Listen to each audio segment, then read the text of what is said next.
Welcome to మెగా9 TV. నేను మీ రాణి. హైదరాబాద్ ఇంత పెద్ద మహానగరంలో రక్షణకి కొరత ఏంటి? సామాన్యుల నుంచి సంపన్నుల వరకు కూడా ఏదో ఒక భయంకరమైన విషయం వింటూనే ఉన్నారు. అక్కడ హత్య జరిగింది, ఇక్కడ హతమార్చారు, అక్కడ అత్యాచారం జరిగింది, ఇక్కడ దొంగతనం జరిగింది, ఇక్కడ చైన్ స్నాచింగ్ జరిగింది. ఇవన్నీ కూడా రెగ్యులర్గా వింటున్నాం మనం. ఒక పక్కన డ్రగ్ డీలర్స్ అందరూ కూడా మాఫియాగా తయారయ్యి ఏం పనులు చేస్తున్నారో అర్థం కాని విషయం ఒక పక్క అయితే, ఒక పక్క తాగుబోతుల ఆగడాలు ఇంకొక పక్క అయితే, ఇంట్లో పని మనుషులను సైతం నమ్మలేని పరిస్థితి అయితే ఇప్పుడు నెలకొందనే చెప్పుకోవాలి. జూబ్లీహిల్స్ ఏరియా అంటేనే సంపన్నులు ఉండే ఏరియా. అక్కడ ఎంతోమంది ఐఏఎస్ ఐపీఎస్ అధికారులు, అలాగే రిటైర్డ్ ఆఫీసర్లు, అలాగే ఎంతోమంది సంపన్నులు నివసిస్తూ ఉంటారు. మెయిన్గా ఫిల్మ్ సెలబ్రిటీస్ కూడా అక్కడ నివసిస్తూ ఉంటారు. మరి ఇంతమంది సంపన్నులు ఉంటున్న ప్రదేశంలో సెక్యూరిటీ అనేది ఎంత పెద్దగా ఉండాలి? మరి ఆ విషయంలో నిజంగా హైదరాబాద్ పోలీసులు అలాగే హైదరాబాద్ యంత్రాంగం అంతా కూడా విఫలమవుతుందా అని ఇప్పుడు ఈ సిచ్యువేషన్ మనకు కనిపిస్తుంది. ఎందుకంటే ఒక ఐపీఎస్ అధికారికే ఇలాంటి సిచ్యువేషన్ ఎదురైందంటే మిగతా సామాన్యుల పరిస్థితి ఏంటి అనేది మనం ఇప్పుడు ఆలోచించాల్సిన విషయం. ఎందుకంటే ఒక రిటైర్డ్ ఐపీఎస్ అధికారి డీజీపీ వినయ్ రంజన్ రాయ్ ఇంట్లో ఈ సంఘటన జరగడం అందరినీ కూడా కలిసివేసిందని చెప్పుకోవాలి. ఇటు హైదరాబాద్ నగర వాసులనే కాదు, ఒక్కసారిగా ఐపీఎస్ ఆఫీసర్ని, పోలీస్ యంత్రాంగాన్ని కూడా ఉలిక్కిపడేలా చేసింది. అసలు ఏం జరిగింది? Vinay Ranjan Rai retired DGP officer.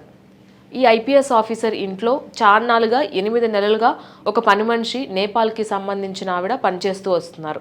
అయితే 8 నుంచి 10 నెలలుగా కూడా ఆవిడ ఇక్కడ పనిచేయడము, చాలా నమ్మకంగా వాళ్ళని నమ్మించడము, వాళ్ళకి కావాల్సినవి అన్నీ కూడా ఆ ఇంట్లో ఉండి పని, అలాగే వాళ్ళకి కావాల్సిన వస్తువులు తీసుకురావడం, ఇవన్నీ కూడా ఆవిడ చేస్తూ వస్తున్నారు.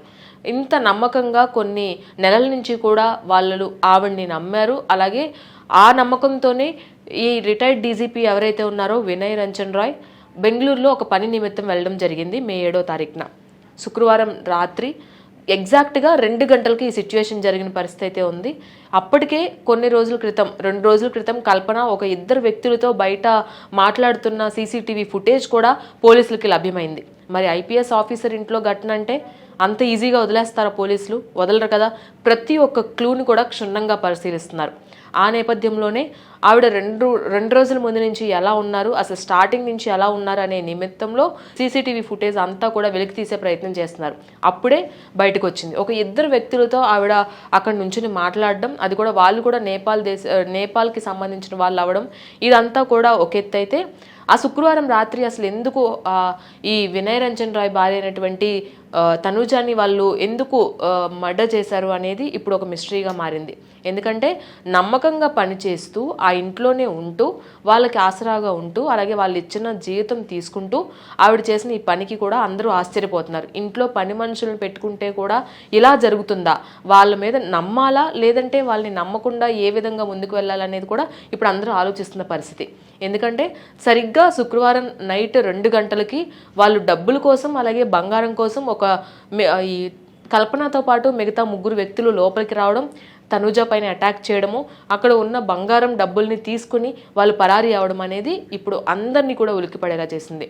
ఇప్పుడు ఇదే సిచ్యువేషన్ మిగతా పని మనుషులు ఎవరైతే ఈ నేపాల్కి సంబంధించిన పని వాళ్ళని ఎవరైతే పెట్టుకున్నారో సో వాళ్ళందరికీ కూడా ఒకసారి ఆశ్చర్యాన్ని గురి చేస్తుంది. నిజంగానే భయంకరమైన విషయం. ఎందుకంటే ఈ నేపాల్కి సంబంధించిన వాళ్ళు ఎవరైనా ముఠా ఉన్నారా, ఇలాంటి వ్యక్తులు ఇంకా ఎంతమంది ఉన్నారు, ఎక్కడెక్కడ పనిచేస్తున్నారు అనే కోణంలో కూడా పోలీసులు విచారణ చేస్తున్నారు. అయితే వచ్చిన ప్రతి క్లూని కూడా అబ్జర్వ్ చేసే ప్రయత్నం చేస్తున్నారు. వాళ్ళు వదిలి వెళ్ళిన వస్తువులు కావచ్చు, వాళ్ళు ఉంటున్న ఏరియా కావచ్చు, వాళ్ళు ఎంతకాలం నుంచి పనిచేస్తున్నారు, అలాగే ఎక్కడెక్కడికి వెళ్తున్నారు, ఎవరెవరితో మాట్లాడుతున్నారు, ఇవన్నీ కూడా వెలికి తీసే ప్రయత్నం చేస్తున్నారు.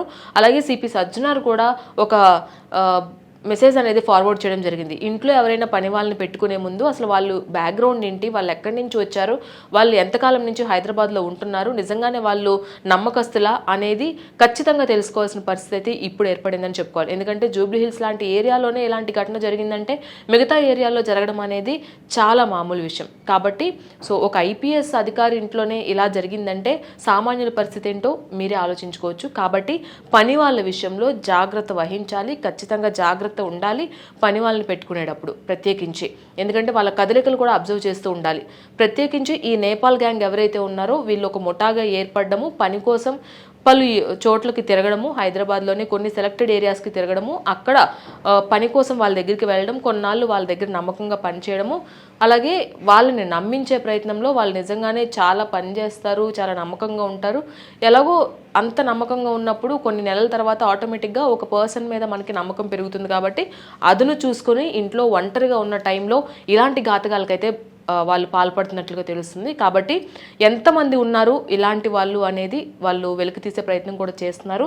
దాంతోపాటుగా ఈ నలుగురు వ్యక్తులు కూడా తనూజాని హతమార్చి హైదరాబాద్ నుంచి కూడా పరారైపోయినట్లుగా కూడా కొన్ని సీసీటీవీ ఫుటేజ్లో వాళ్ళకి కనిపిస్తున్నాయి. కాబట్టి ఈ నలుగురిని కూడా ఎక్కడున్నా పట్టుకుంటారు. వాళ్ళని పట్టుకున్న తర్వాత మిగతా విచారణ కూడా కొనసాగిస్తామని సిపి సజ్జనార్ చెప్తున్నారు. అలాగే పలు రాజకీయ ప్రముఖులు అలాగే యావత్ ఐపీఎస్ టీం అంతా కూడా ఈ రోజు అక్కడికి వెళ్ళడము, వాళ్ళని పరామర్శించడం జరిగింది. కాబట్టి ఇలాంటి సంఘటనలు జరగకుండా ఉండాలంటే ఖచ్చితంగా మనం ఎంతో జాగ్రత్త పాటించాలి. ఇలాంటి రిపీట్ అవ్వకుండా ఉండాలంటే ప్రత్యేకించి పని వాళ్ళు కావచ్చు, ఇంటికి వచ్చే ప్రతి ఒక్కరి మీద కూడా మనం నిఘా పెట్టాలి. మనం వాళ్ళు ఏంటో తెలుసుకోవాలి అనేది కూడా ప్రతి ఒక్కరు ఇప్పుడు చెప్తున్న పరిస్థితి. కాబట్టి హైదరాబాద్ లాంటి మహానగరంలోనే రక్షణ కొరవైంది కాబట్టి ఈ మిగతా ఏ ఏరియాల్లో కూడా ఎంతవరకు ఉంది అనేది కూడా మనం ఆలోచించుకోవాల్సిన విషయం. ఒక పక్క ఆడపిల్లల్ని నేర్పిస్తున్నారు, ఒక పక్కన దొంగతనాలు జరుగుతున్నాయి, ఒక పక్కన ప్రేమిస్తే ప్రేమించిన వాళ్ళని చంపేస్తున్నారు, అలాగే ఒక పక్కన కుటుంబ కలహాలతో ఒకరినొకరు చంపేసుకుంటున్నారు, ఇప్పుడు కొత్తగా పని మనుషులు. సో ఇవన్నీ చూసుకున్నట్లయితే హైదరాబాద్లో ఉండడం కష్టమేనా, నిజంగానే హైదరాబాద్లో సెక్యూరిటీ లేదా అనే డౌట్ కూడా ఇప్పుడు అందరికీ వ్యక్తపరుస్తున్నారు. కాబట్టి సో ఏదేమైనప్పటికీ జాగ్రత్తగా ఉండండి. ఇంట్లో ఒంటరిగా ఉంటున్నప్పుడు అత్యంత జాగ్రత్తగా ఉండాలి. చుట్టూ ఏం జరుగుతుంది, ఎవరు మన ఇంటికి వస్తున్నారు, ఎవరు నమ్మకస్తులు, ఎవరు నమ్మకస్తులు కాదు అనే విషయాలు మీరు జాగ్రత్త పడితేనే మంచిది. సో ఇది వాళ్ళ స్పెషల్ స్టోరీ. ఇలాంటి మరిన్ని వీడియోస్తో మళ్ళీ కలుద్దాం. అంతవరకు చూస్తూనే ఉండండి మెగా 9 టీవీ.